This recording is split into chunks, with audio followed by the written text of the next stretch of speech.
3장 우리 2절에 있는 말씀입니다. 찾으셨죠? 같이 시작. 우리가 다 실수가 많으니 만일 말에 실수가 없는 자라면 곧 온전한 사람이라 능히 온몸도 굴레 씌우리라. 아멘. 1절에서는 선생님들이 왜 앞에서 지도자들이 왜 심판을 많이 받는지 바로 2절에서 밝히고 있어요. 실수 때문에 그렇습니다. 그런데 실수가 없으면 온전한 사람이겠죠. 실수 없는 사람은 완벽한 자겠죠. 그런데 인간은 실수를 하게 돼 있어요. 또 그 실수까지도 하나님께서는 합력해서 선을 이룰 수 있도록 해주셨어요. 그래서 말을 주의하고 행동을 주의하라는 부분을 강조하면서 실수 없는 사람이 어디 있겠어요? 전부 다 실수가 많죠. 세상에 태어난 인간치고 실수 없는 인간이 어디 하나라도 있겠습니까? 예수님 빼고는 없을 거예요.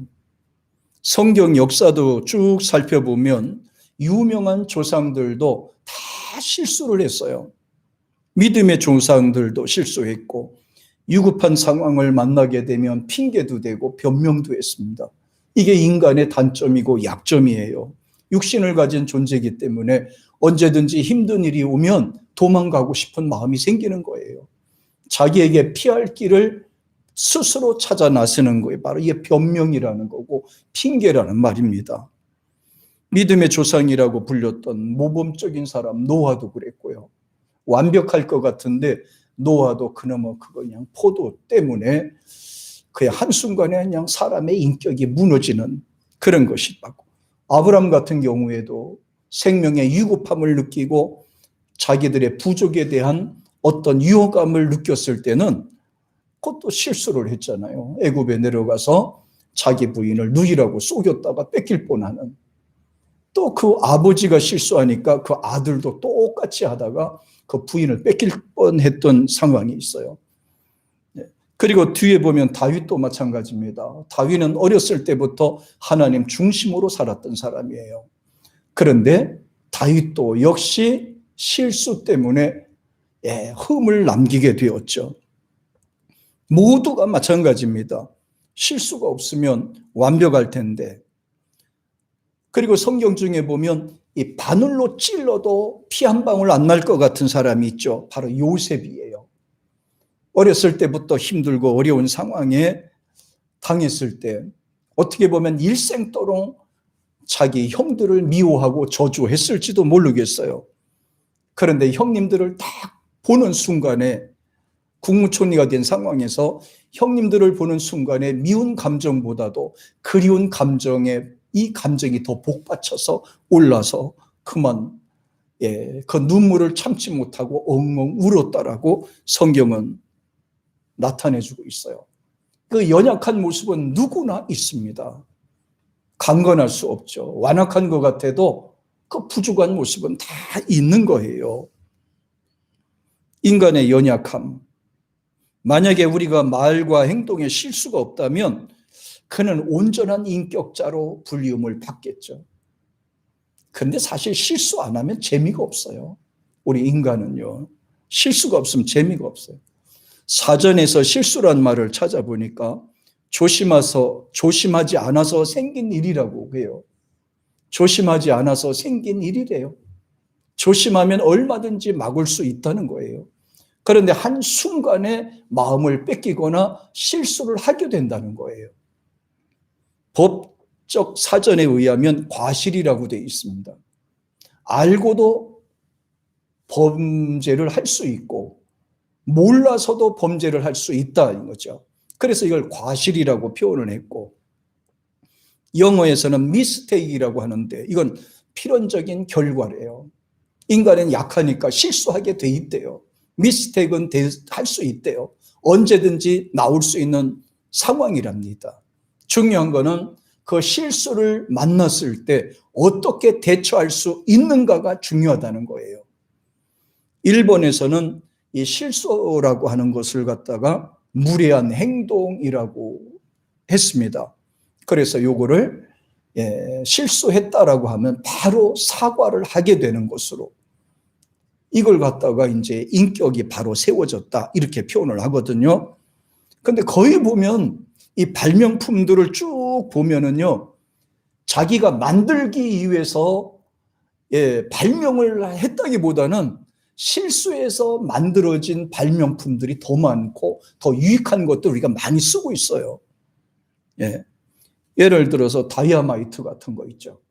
그것도 실수해서 만들어졌대요. 또 우리가 또 그 카페 같은 데 가서 먹는 거 있죠. 와플. 그것도 실수해서 만들어낸 작품이라네요. 만들기 위해서 만드는 게 아니고 실수로 만들어졌대네요. 지우개도 마찬가지고, 지우개도 뭐 고의적으로 만들려고 한 것이 아니고 써놓은 것을 지우다 보니까 그것을 또 발견이 됐다고 그래요. 또 제가 또 등산하거나 산책할 때 자주 입는 거 있죠. 청바지. 그 청바지도 실수로 인해서 만들어진 거래요. 그런데 얼마나 사람들이 유익하게 써먹습니까? 콤프레이도 마찬가지고요.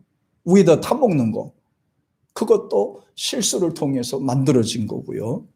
페니실린도 마찬가지고 그것도 실수를 통해서 만들어진 거예요. 사카린이라고 아시나 모르겠어요. 사카린도 실수로 인해서 만들어진 것들이랍니다.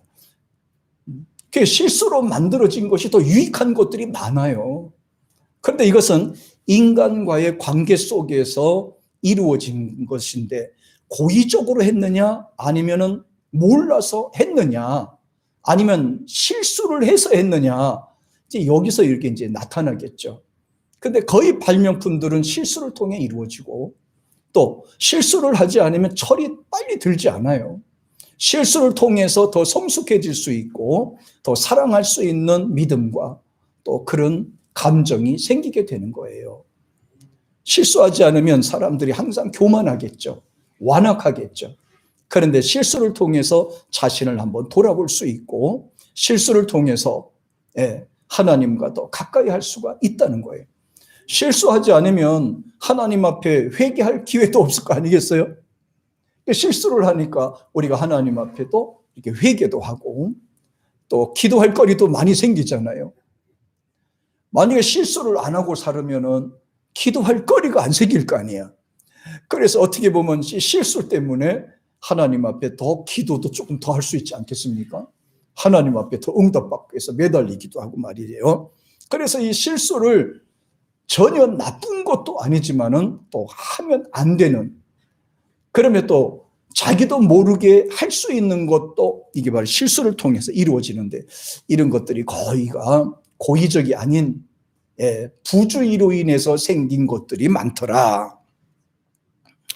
우리가 말과 행동에 실수가 없다면 이 신체 중에서 또 인격, 덕을 쌓는 일에 우리가 큰 도움이 되겠죠.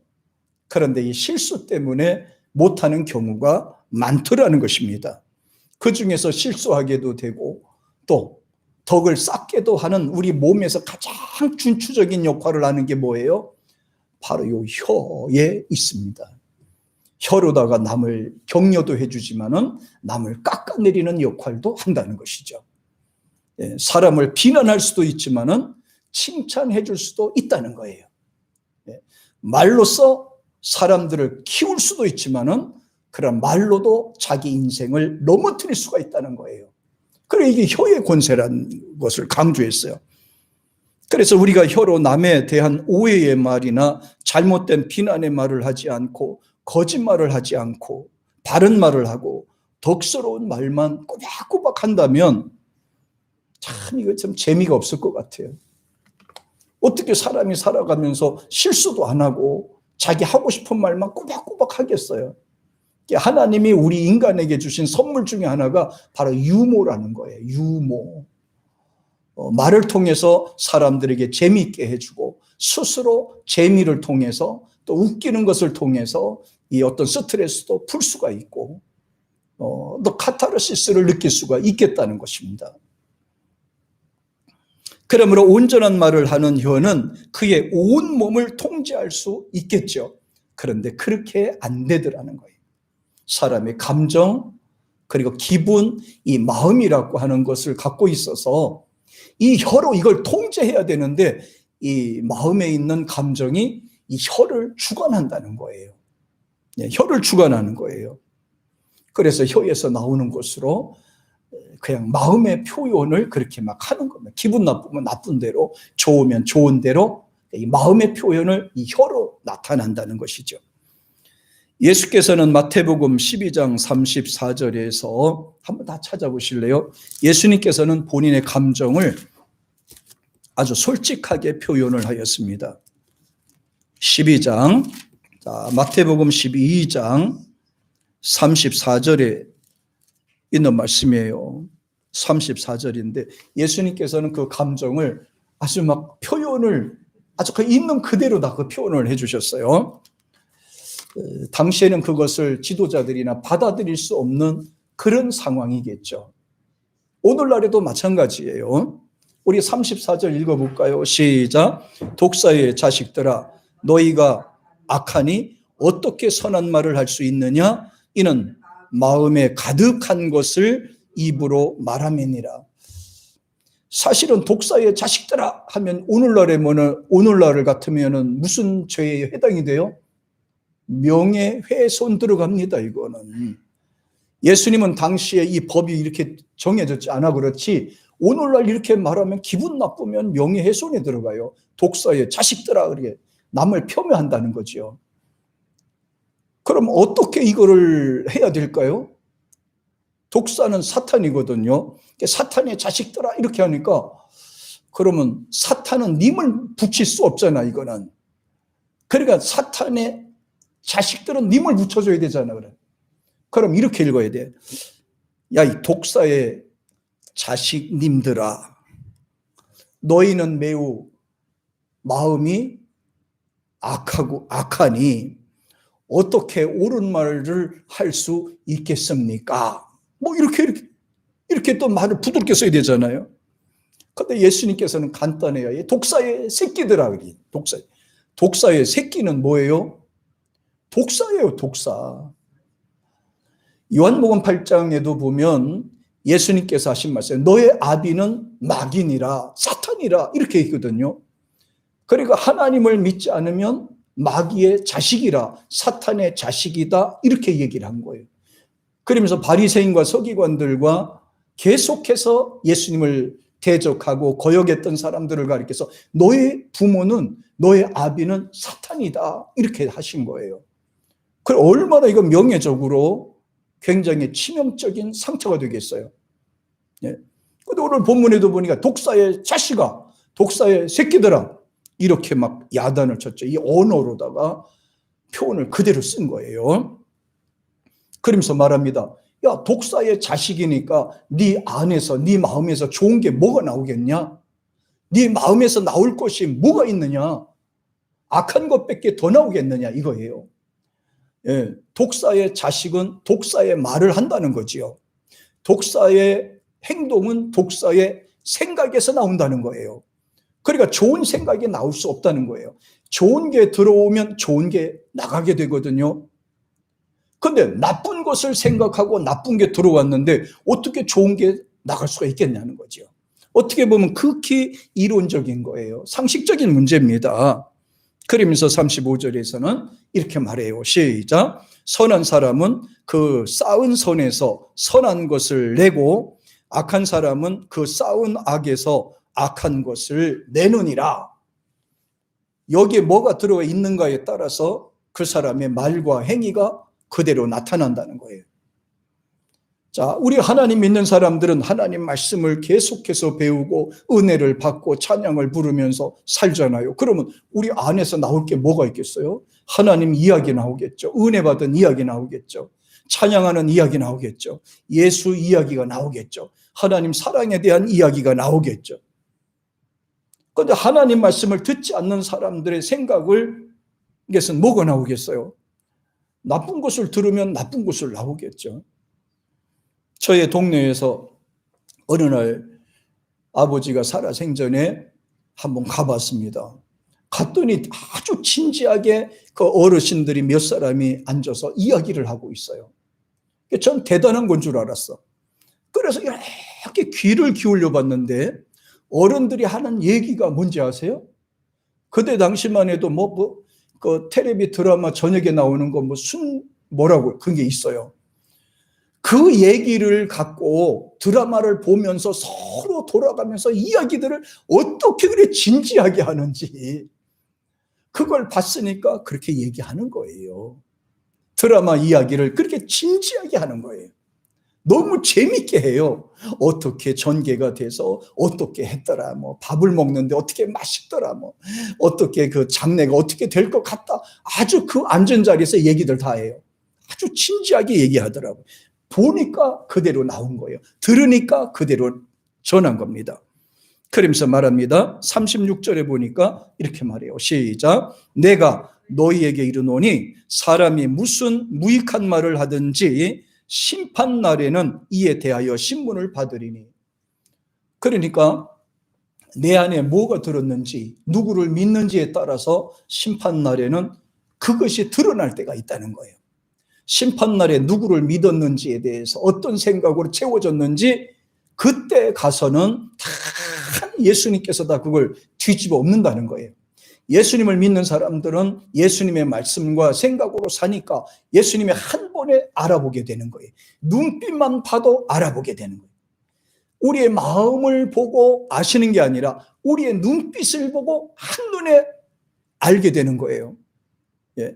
사람이 죄를 지으면 마음을 보고 판단하고 살피는 것이 아니라 그 사람의 말과 눈을 보면서 판단하게 되는 겁니다.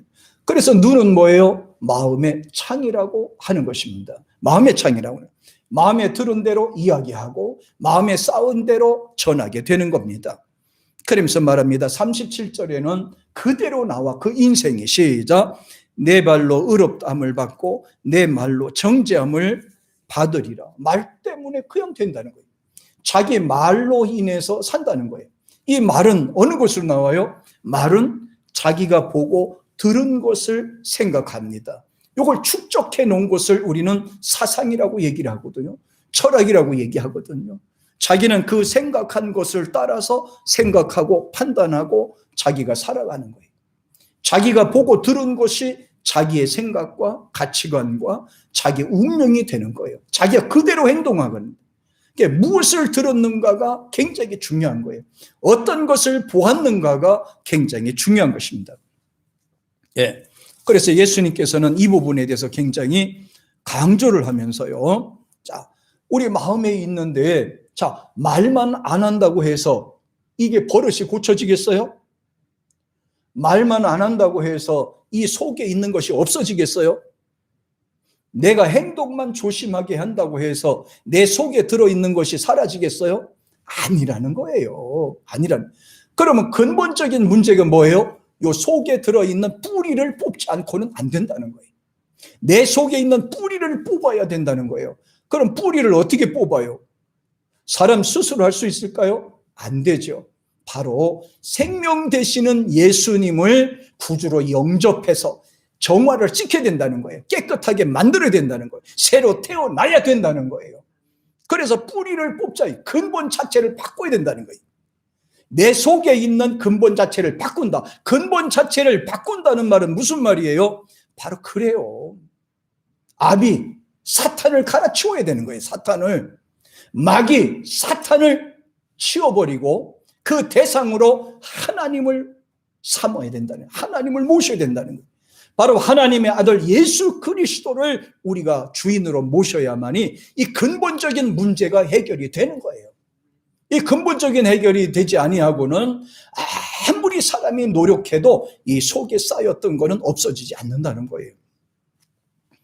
그 플라톤의 제자입니다. 토로킬로스라는 사람이 있어요. 그런데 바다에 배를 띄워놓고 놀기를 좋아하는 사람인데요. 그래서 바닷가에다가 집을 짓고 틈만 나면 뱃놀이를 했어요. 잔잔한 바다에서 이제 배를 타고 나가서 배를 지면서 노는 게 그렇게 재밌어 하는 거예요. 근데 어느 날 갑자기 잔잔한 바다, 멀리서 보는 무지개 같은 그런 아주 환한 그 아름다운 모습을 보고 그만 저녁에 배 타고 멀리 나갔다가 죽을 뻔했어요. 왜? 갑자기 풍랑이 오고 파도가 세지는 바람에 배가 뒤집어져 버린 거예요. 배가 뒤집어져 버렸어요. 그래서 간신히 거기 있는 거를 붙잡고 무추로 나와서 그 다음에 살아났어요. 예. 그리고 오자마자 너무 충격받았어요. 어떻게 저 아름다운 바다가 나를 죽이려고 하는가. 그래 집에 오자마자 바닷가에로 이렇게 나 있는 그 창문을 모두 다 그냥 그 널판지로 다 막아버렸어요. 못을 땅땅 박아서 다 막아버렸어요. 왜요? 그 파도가 안 치는 바다를 볼 때마다 또 배 타고 싶으니까 아예 보이지 않도록 다 막아버린 거예요. 그 어느 날 갑자기 그의 친구가 찾아왔습니다. 친구가 찾아오니까 방 안이 어두컴컴하거든요. 그전에는 확 트인 바다 전경이 보이고 아름다웠는데 아니 널판지로 다 막아버렸으니까 깜깜하지 않습니까 낮에? 그래서 친구한테 물어봤어요. 야, 아니 왜 창문을 막았냐? 그 바다도 보이지도 않고 풍경도 보이지도 않는데. 그러니까 이 친구 하는 소리가 글쎄 말이야 지난번에 너무 아름다워서 배 타고 나갔다가 죽을 뻔했어. 그래서 또 바다를 보면 배 타고 나고 싶은 생각이 들을까 봐 아예 안 보이도록 다 막아버린 거야. 참. 그래서 이 창문을 보이지 않도록 밖에 보이지 않도록 다 막아놓고 또 며칠 지났어요. 또 한 서너 달 지났는데 이번에는 이상하게 바깥에 창문이 안 보이니까 거미줄이 또 그렇게 둥글게 친 거예요. 거미줄이 이렇게 막 쳤어요. 그래서 참 창문을 가로막았더니 거미가 들어와 쳤네. 그래서 이 빗자루로 거미를 다 이거 끌고 내렸어. 거미를 끌고 내렸어요. 거미줄을. 그때 한 이틀 됐는데 또 거미가 또 줄을 또 쳐버린 거예요. 거기에 지저분하게. 화딱지 나서 가만히 생각하다가 어떻게 근본적인 방법이 없을까? 그러다가 이 창문에 붙어있던 나무들을 탁 떼버렸어요. 탁 떼버리니까 그 밑에 거미가 더 서너 마리가 있는 거예요. 그놈들이 수시로 올라와서 줄치고 내려간 거야. 그래서 그냥 근본적인 거는 해결을 했습니다. 거미를 다 죽여버렸어요. 신기한 거는 거미를 죽였더니 거미가 줄을 안 쳐요. 그거 뭐 당연한 거 아니겠습니까? 거미가 없으니까 줄을 안 칠 수밖에 없는 거지. 자, 그러면 문을 활짝 열어놓고 그 문을 닫아놓고서는 살아야 될까? 아니면 바다를 피해서 닫아놔야 될까? 아니면 문을 다 잡아 뜯어놓고선 바다를 보면서 살아야 될까? 이게 딜레마가 빠진 거예요, 이제. 여기에서 많은 생각이 들어있는 거예요. 그러면서 여러 가지 생각하다가 이제 아직도 생각의 결론을 못 맞힌 것 같아서 제가 여기 결말을 지워줬어요. 왜냐하면 자, 바다가 내 마음을 헤아려서 파도를 쳐주는 데일까요?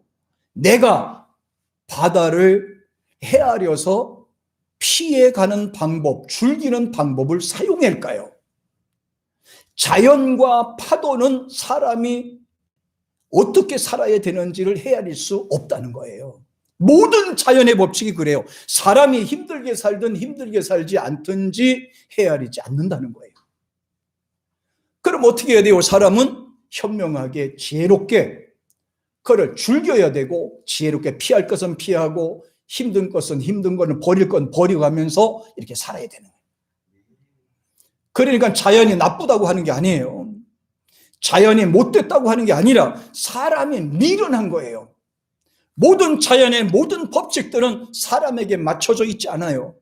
사람이 지혜롭게 그것을 관리하고 다스리고 즐겨야 하는 것입니다. 모든 자연의 법칙이 다 이와 같이 마찬가지예요. 우리는 지극히 간단한 진리를 잘 모르고 지나칠 때가 많이 있습니다. 거미줄보다는 거미를 잡으면 깨끗한 것을.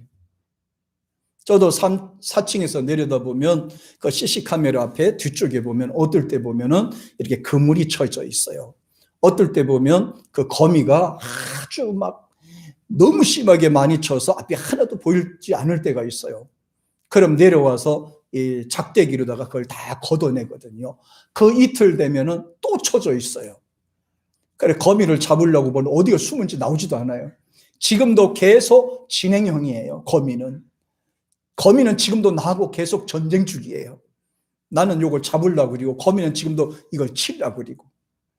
거미를 잡으면 깨끗할 것을. 그러지 말고 차라리 그 거미 줄을 줄기는 게 더 좋지 않겠어요?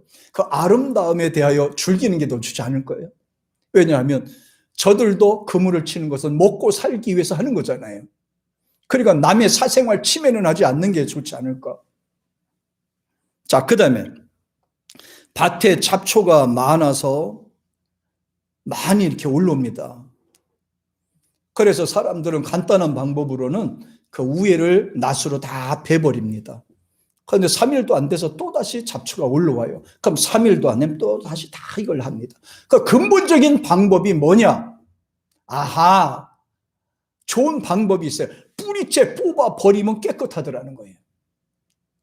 그래서 사람들이 게을러 놓으니까 이 잡초를 뽑는 것이 아니라 아예 제초제를 갖다 다 쳐버려서 땅까지 다 죽여버리는 거예요. 근본적인 치료를 하기 위해서 이렇게 하는데 너무 지나치다 이 생각이 들어요. 비가 새는 방이에요. 우리 3층에도 보면 바람이 너무 세서 그 꼭대기에 이렇게 막아놓은 것이 그만 이게 떠져서 그런지 비가 오면 물이 새요. 비가 오면 주르륵 새요. 그럼 제가 비가 올 때마다 이 세숫대를 갖다 밑에다가 놨어요. 그리고 또 비가 또 안 오면 살짝 오는 건 괜찮아. 근데 많이 오면 또 물이 새는 거예요. 비가 새는 거예요. 그래서 한두 번 하다 보니까 사람이 실증이 나잖아요. 대체 어떻게 하면 좋을까? 그래. 꼭대기에 올라가서 막힌 부분을 다 막아버리자. 그래서 그 사다리 얹어놓고 어떤 분하고 같이 올라가서 거기다가 위에다가 이렇게 두꺼운 걸로 다 이렇게 덮어줘 놓고 다 피스를 박아놨어요. 그랬더니 비가 한 방울도 안 새우는 거예요. 근본적인 문제를 해결하니까 되더라는 거예요. 그런 걸 가지고 계속 세숫대나 양재기 갖고 계속 내가 그걸 쫓아다녀 봤어요. 아마 올해 비가 오면 또 양재기 갖고 또 밑으로 또 있어야 될 거고. 네. 그런데 간단한 문제예요. 꼭대기를 막아버리면 되더라는 거예요. 막아버리면 돼요. 예. 사람마다 이 유혹을 받는 창이 있다고 합니다. 창이 있다고 해요. 사람마다 자기 마음을 시험하는 이 창인데 이 창으로 내다보면 우리는 언제 어떤 시험에 어떤 유혹에 빠질 수가 있다고 하는 것입니다. 요거를 차단하면 이길 수 있고 극복할 수가 있어요. 이것을 바로 우리는 약점이라 단점이다 우리 이렇게 얘기를 하는 거예요. 사탄이가 노리는 것은 사람의 단점, 약점을 파고 들어오는 거예요. 우리의 장점이 있을 때는 타고 들어오지 않아요. 우리 약점을 타고 들어오는 거예요. 나는 마음이 여려요. 그러면 사탄은 그 여린 마음에 상처를 주는 거예요. 나는 의지가 약해요. 그 의지를 타고 의지의 약한 부분으로 타고 들어오는 거예요. 요 사탄이는 영리하기 때문에 언제든지 그래요. 그런데 근본적으로 차단할 수 있는 길은 뭘까요? 아하, 그래, 믿음을 키우는 거다. 하나님을 모시고 사는 거다. 찬양하는 거다. 기도하는 거다. 그러면 이길 수가 있더라는 거예요. 예. 그래서 우리는 유혹을 받을 수 있는 그 환경 그리고 이를 차단을 해야 돼요.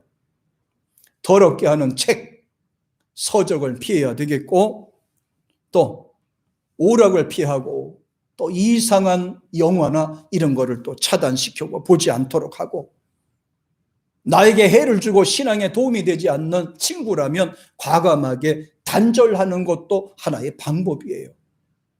어차피 만나봤자 내가 영향을 주지 못하는 상황에서는 어차피 내가 상처를 받게 돼 있으니까요.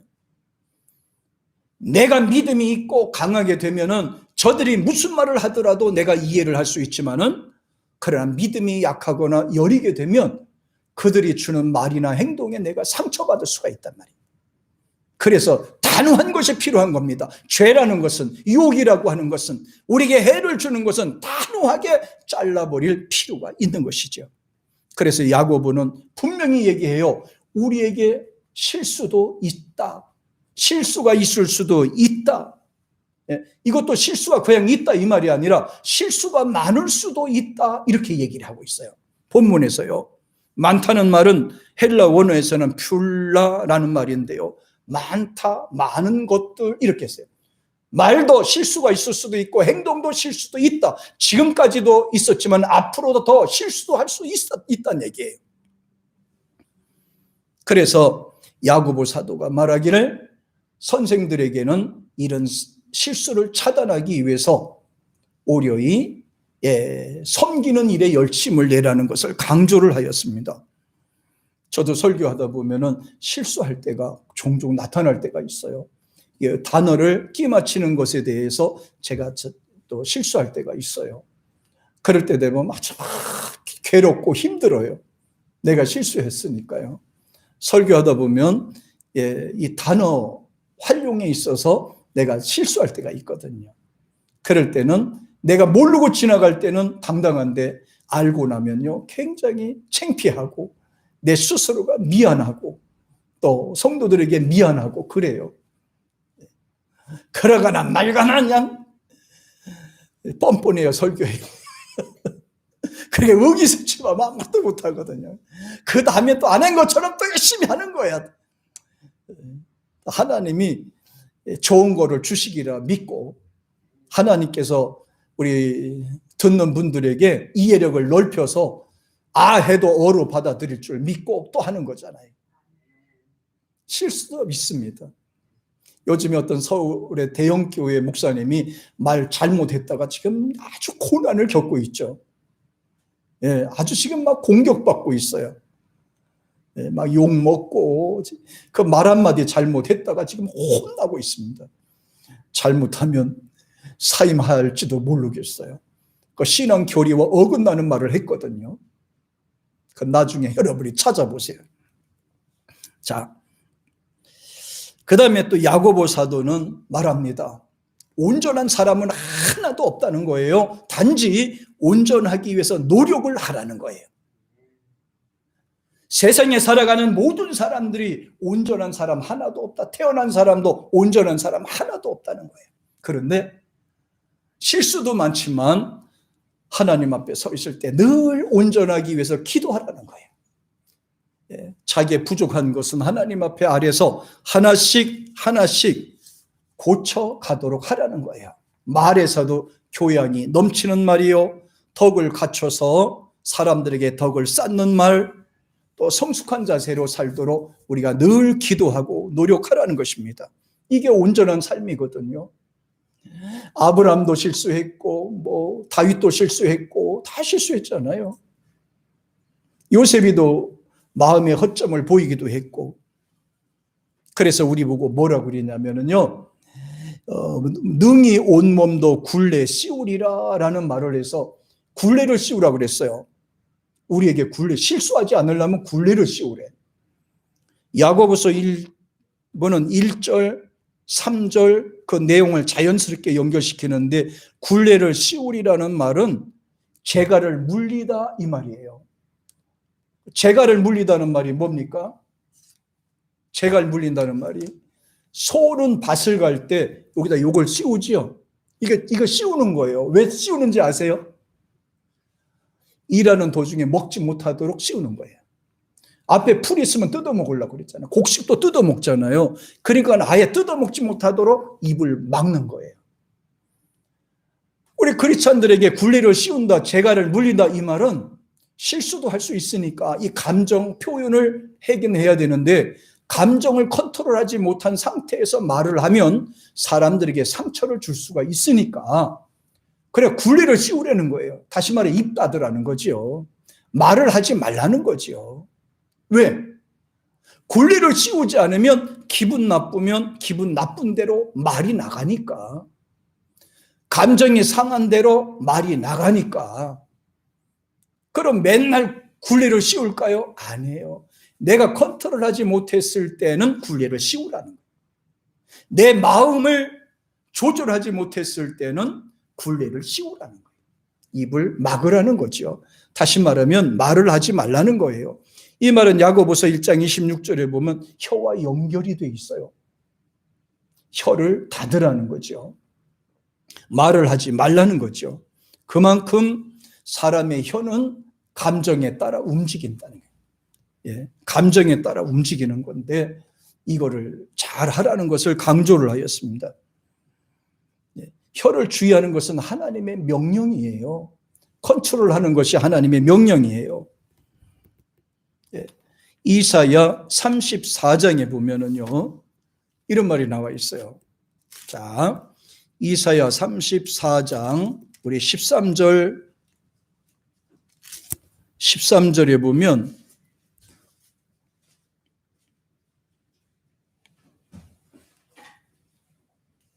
이사야 34장 13절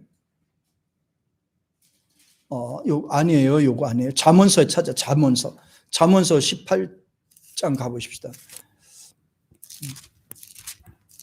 이 말이 왜 이렇게 중요하냐면은 잠언서 18장 우리 21절 한번 보세요. 21절. 자, 이 언어, 말이 왜 중요하냐? 이 마음도 중요하죠. 마음에 어떤 생각을 품는가도 중요하죠. 근데 이 말이 더 중요하다는 겁니다. 내가 마음에 어떤 생각을 품고 있으면, 말을 안 하고 있으면, 요것이 그냥 어디가 언젠가는 폭발하겠지만은, 그러나 이 마음에 품은 대로 감정 변화를 컨트롤하지 못한 상태에서 말을 하면 요것이 이제 상대방에게 안 좋다는 겁니다. 그래서 21절에 이렇게 말합니다. 자, 시작. 죽고 사는 것이 혀의 힘에 달렸나니 혀를 쓰기 좋아하는 자는 혀의 열매를 먹으리다. 죽고 사는 이 모든 것들이 혀에 달렸다. 이 혀에. 혀를 말하기를 좋아하는 자는 그 혀의 열매를 먹으리라 그랬어요. 좋은 말을 하면 칭찬, 대접받지만 나쁜 말을 하거나 거친 말을 하게 되면 사람들한테 푸대접을 받겠죠. 말하는 대로 사람들은 복을 받는다는 것을, 이 부분을 강조하셨어요. 그러면서 아내들에게 하고 바로 그 이어서 나와요. 이 말을 주의해야 되고 혀를 주의해야 되는데 하면서, 그러면서 22절에 이렇게 나와요. 시작. 아내를 얻은 자는 복이 없고 여호와께 은총을 받. 여기서 아내는 무조건 다 아내를 말하는 게 아니고 혀를 잘 사용하는 아내를 말하는 거예요. 감정 조절에 따라서 이 굴레를 씌우는 아내를 이렇게 표현하는 거예요. 적재적소에 필요한 말로서 사람을 살리고 키워주는 역할, 위로해주는 그런 아내를 여기서 표현하는 거예요. 왜냐하면 죽고 사는 것은 혀의 권세에 달려있다 그랬잖아요. 그러면서 아내가 나오잖아요. 아내가 굉장히 중요한 역할을 나와요. 그러면서 23절에 보니까 그 다음에 사람의 삶에 연결이 돼 나와요. 시작. 가난한 자는 간절한 말로 구하여도 부자는 엄한 말로 대답하느니라. 요 말. 그러면서 24절에 보면 이렇게 나와. 시작. 많은 친구를 얻은 자는 해를 당하게 되거니와 어떤 친구는 형제보다 친밀하니라. 맞아요. 친구가 많다고 좋은 게 아니고, 친구가 많다고 좋은 거 아니에요. 오히려 그 친구들 때문에 해를 받는 일이 많아요. 그런데 비록 소수이지만 몇 사람이 안 되지만 좋은 친구는